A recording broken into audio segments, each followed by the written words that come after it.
we also talked about marching. Go away.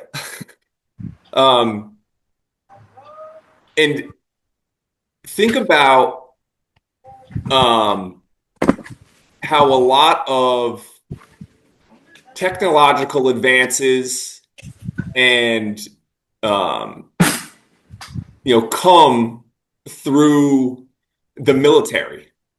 Right.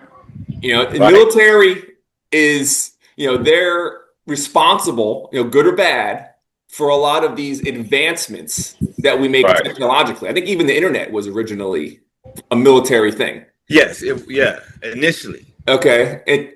And so I often bring up the relationship between the marching for, let's say, the Marines. A recruit is going into the Marines or just into basic training. How Right. do those drill sergeants get these guys and women who may be out of shape, they're undisciplined, they are, maybe haven't done any running in their lives?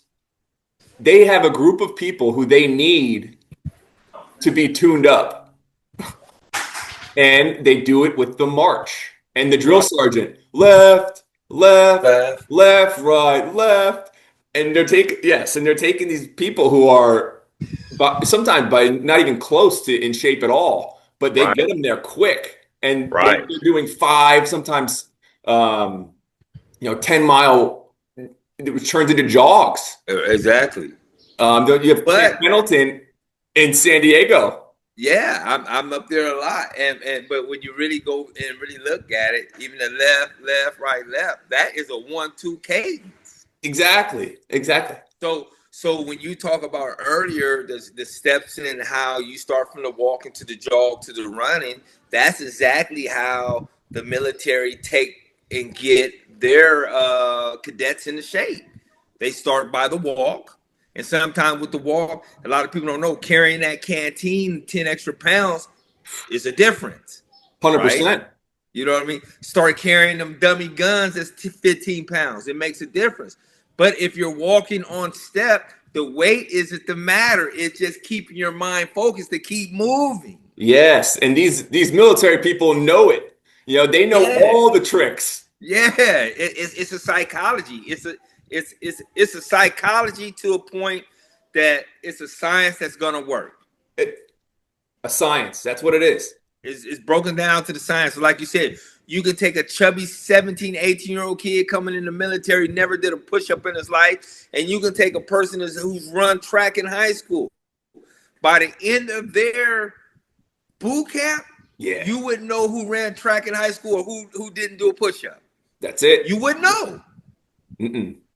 And so it's kind of taking that model, but kind of tweaking it. So we're doing it for purposes of fun and self-improvement rather than, military. But More discipline. but the effectiveness is still there. Yeah. Well, and as in everything, like with the development of how you're training clients and training customers, yeah, it does have that overall effect to where the end goal is for you to be an active listener. The end goal is for you to be able to have a rhythm about yourself that you can do anything to any beat because you understand the active listening part of it and the mechanics of staying on 1-2-1-2. The difference between military as opposed to what you do, like you said, you're adding the fun. You're adding why it's going to be beneficial. You're adding why, this is going to add life or longevity to your life.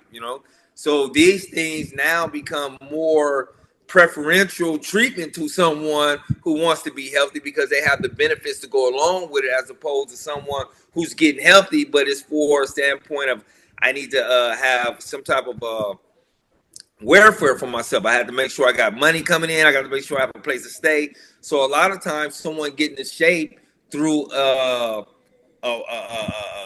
medium of having to is much different than somebody getting in shape and wanting to. Definitely. You Yeah, know, 100%. yeah. Yeah. So